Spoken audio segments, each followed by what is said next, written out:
This ain't nothing but first world problems.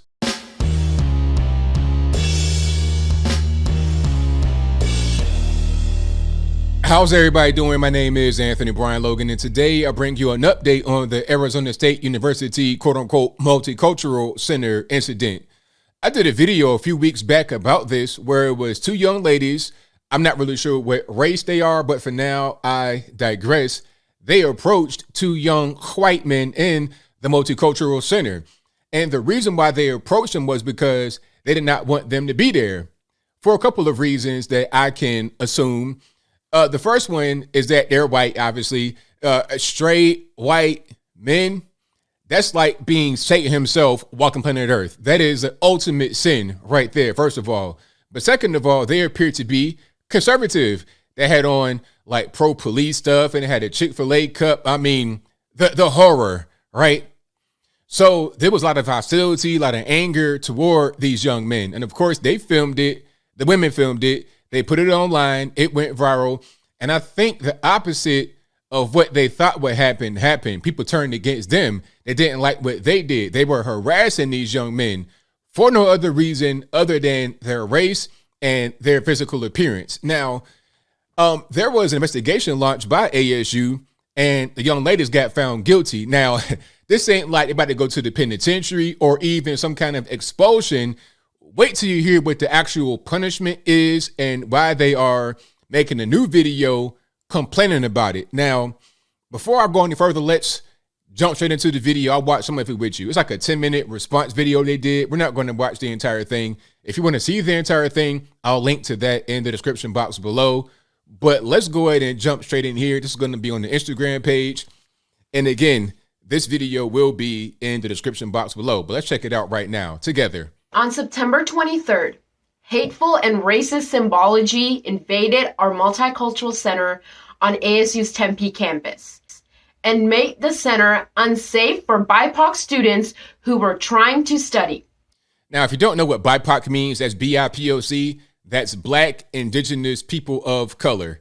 That's a brand new one they made up. They got all these alphabet letter things. It's hard to keep up, you know. And even me being who I am, being really deep into all of this, I don't know all of them. I got to kind of research myself. The two white men, both students, displayed a Police Lives Matter sticker, a Brass Pro hat, a Chick-fil-A cup, and an anti-Biden t-shirt. The Police Lives Matter sticker was on one of the white man's laptop, which was clearly directed towards a black woman who was leading the black study tables across from him, as the boys chose to sit across from the black study tables. The boys made the space uncomfortable with their nonverbal aggressive gestures directed towards the black woman. The students called for help from ASU, but no one came for over 30 minutes. So we were forced to confront these men by ourselves. Let's pause for a minute. First of all, your reading skills are not very good, young lady. If you're in college and you're like in your fifth year, from what I was hearing in the other video, maybe I'm wrong about that, but you're in college, your reading skills should be your priority, first of all. But second of all, I understand your complaint. I understand what you're saying. I'm not saying it's right, but I see where you're coming from. So basically, you're trying to say he was antagonizing them by going to their place, knowing that it's a bunch of y'all liberals in there. He has on the Blue Lives Matter, the Bass Pro Shop. So you were like, okay, this guy's got to go because he's doing this to antagonize us. But let's put the shoe on the other foot.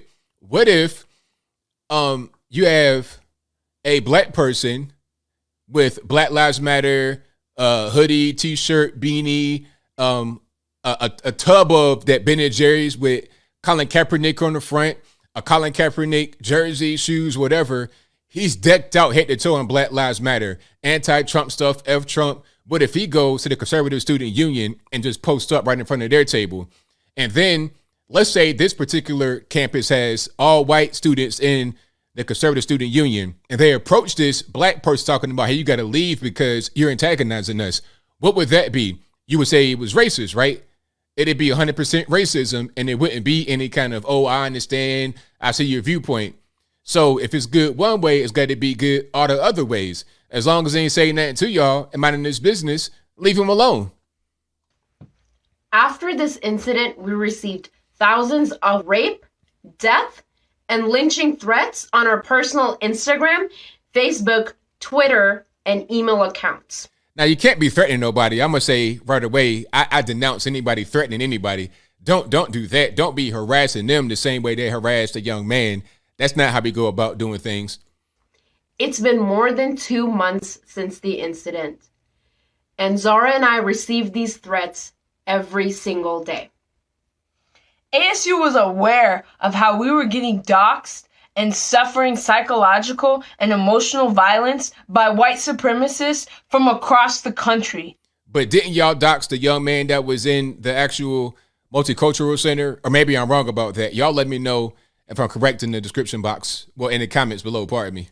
But it still did not protect us. Instead, they launched an investigation against us, and we had to mobilize the community to protect ourselves from being kicked out by the institution. ASU's investigation found us guilty of interfering with university activities.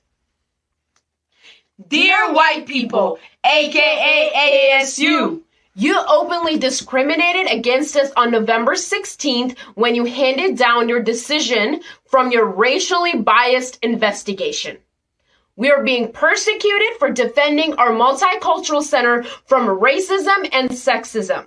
Now, you know, my whole thing about these college kids, it's like, if you don't like your school, why are you still going there? I don't understand that. If it's such a racist place, you've been going there for years, why continue to go somewhere else? Go to a black college. Go cross the river, Mississippi, and come to Virginia, Maryland, Florida, Georgia, Alabama, Tennessee, Texas. Go somewhere like that, and you be in a much better place. But you want to stay out there in 1,000-degree weather and live that life. If that's what you want to do, that's fine, but don't cry about it. You understand what I'm saying? And what's the actual penalty for your guilty verdict? You gave us 2 punishments. Here we go. The first one was a warning, and the second one was to write a 3-page paper on how next time when we talk with white people about race and society, we will be civil. So check it out. All right. All they got to do, first of all, it's a warning. Slap on their wrist, like a little tap. Bad kids. The second one was write a 3-page paper. That's like what you would get when you're in elementary school. Okay, these people are adults. But see, you know, at a certain point, I think maybe even the administration understand that they're not dealing with adults mentally. If you're in college, usually you're an adult. Unless you somehow skip high school or something like that, you're usually 18 years old or over. So you're an adult. You should be able to handle these kinds of things, right? A 3-page, that's all you got to do is write a 3-page paper. Like, what's the big deal? And you should be civil. You may not agree with the person and what they had on and what they were displaying, what they support. Just have a civil conversation and do it that way. Why get all up in arms and try to be combative? For what reason? What are you going to solve by doing that? This video is in fulfillment of our educational intervention. We're going to give ASU an educational intervention on why telling students of color at ASU to be more civil in the face of white supremacy and neo-Nazism on this campus is actually violent. All right, so I think I'm gonna stop it right there. If you want to see the rest of this video, it's like a good 7 more minutes. I'll place it in the description box, but that'll be quite enough of that. You know what? One thing I'm gonna say is that when there is an actual problem, people sometimes create problems to have because it's fun, right? I mean, what fun is it to be totally drama free? You got to have some fun and a little spice in your life, right? So they just make stuff up. This is first world problems, okay? When you go to the third world, they're talking about, hey, what am I going to eat today? I don't know where I'm going to sleep at. I don't know if I'm going to get robbed, kidnapped, or whatever by some kind of crazy religious gang or whatever. Okay, that's third world problems. In the first world, we're talking about what can I get the new iPhone? Can I get 1,000 likes on Instagram? And white supremacists, they terrorized me. Although all that happened was somebody was in the student center with a Blue Lives Matter t-shirt on and they ain't say a word to me. Okay, and they weren't even really trying to fight y'all when you approached them. You guys were the aggressors. You guys were the bullies. So this whole thing is just so dumb, so soft.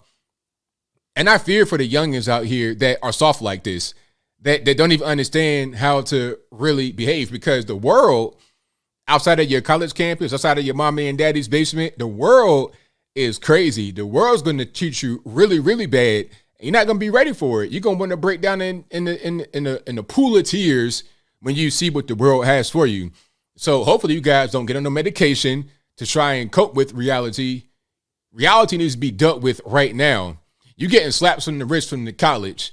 Just take that, deal with it, and move on. Learn from it rather than just trying to create drama for entertainment purposes. But I think I'll leave that right there for now. And what say you? How do you feel about this update from the young ladies at ASU? Is it kind of childish, childlike? That's what I think. That's my particular perspective. But whatever your thoughts are, let me know in the comments below. You guys know where I'm at. First world problems all day long. This is a nothing burger. You're talking about young guys that had on just like conservative stuff and a Chick-fil-A cup. I mean, really? Chick-fil-A is not racist. You know, whenever I go to Chick-fil-A, everybody's in there. It don't matter if you're liberal, conservative, black, white, Puerto Rican, candy stripe. It doesn't matter.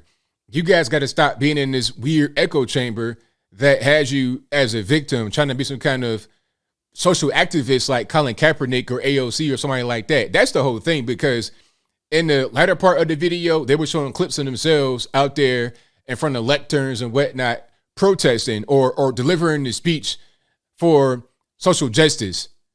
It's all about attention, all about drama, and nothing that is in any kind of way going to help their life in a productive fashion. But whatever your thoughts are, please let me know in the comments below. And that's all I got to say for this video. If you like what you heard, please comment, rate, share, and subscribe.